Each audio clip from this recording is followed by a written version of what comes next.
diagnóstico precoce do autismo costuma ser mais difícil em mulheres do que nos homens. Isso acontece, entre outros motivos, devido ao comportamento de camuflagem social. Nossa reportagem na Zona da Mata conversou com uma especialista sobre o assunto.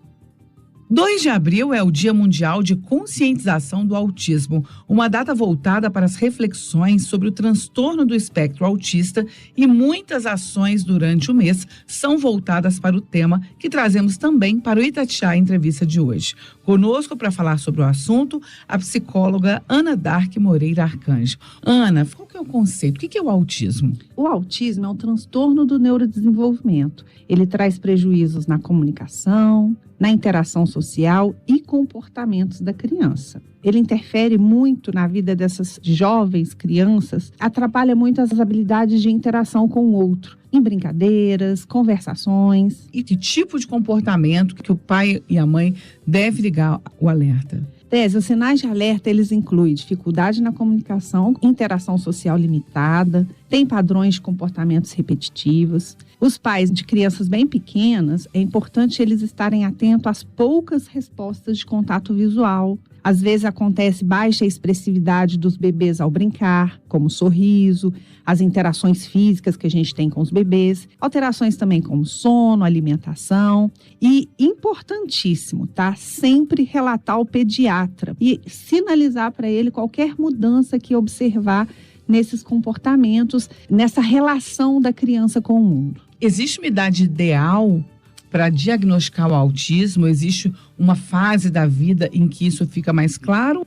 Não há uma idade ideal. O diagnóstico do autismo é um diagnóstico clínico, né? Então, observar esses sinais que eu falei anteriormente é importante, mas a identificação precoce, né, quanto mais cedo, melhor.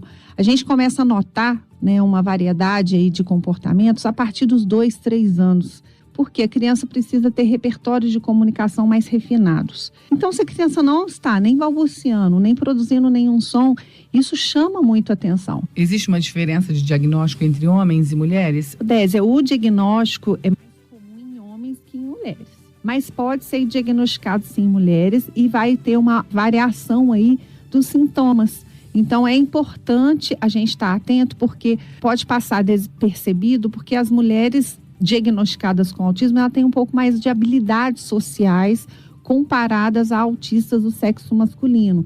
Então, fica um pouco confuso. Em meninos, a incidência realmente é maior. Quando a gente fala em autismo, são diferentes os níveis de suporte, né? Como que a gente pode explicar esses níveis? A gente tem o nível de suporte 1, por exemplo, uma pessoa que consegue falar frases completas e envolver-se na comunicação. Embora ela fala, né, e se comunica, ela apresenta falhas na conversação com os outros, né? Às vezes, dificuldades em tentativas de fazer amizade. Ele tenta, mas tem dificuldades para fazer essas amizades. Ou, às vezes, as amizades acham ele até um pouco estranho. Ou essa tentativa acaba sendo mal sucedida e aí ele desiste. Já o nível de suporte 2, existe suporte substancial. Por exemplo, uma pessoa que fala frases simples, mas a interação se limita, né? Se limita a interesses específicos, reduzidos.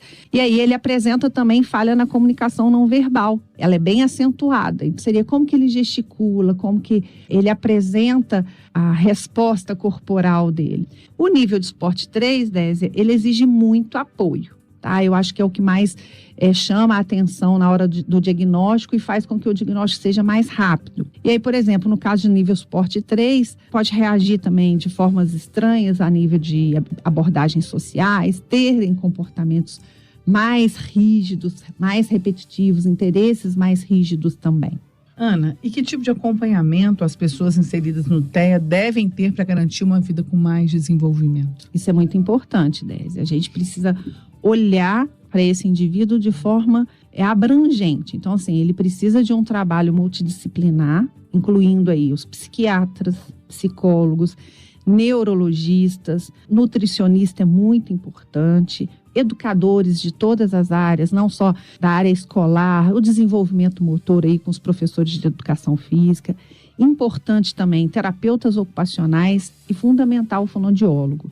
Então, para a gente garantir um desenvolvimento adequado, né, e uma melhor qualidade de vida, esse trabalho em conjunto, multidisciplinar, ele é fundamental. Então, conosco na Itatiaia, falando sobre o Dia Mundial do Autismo, a psicóloga Ana Dark Moreira Arcanjo. Repórter Désia Souza.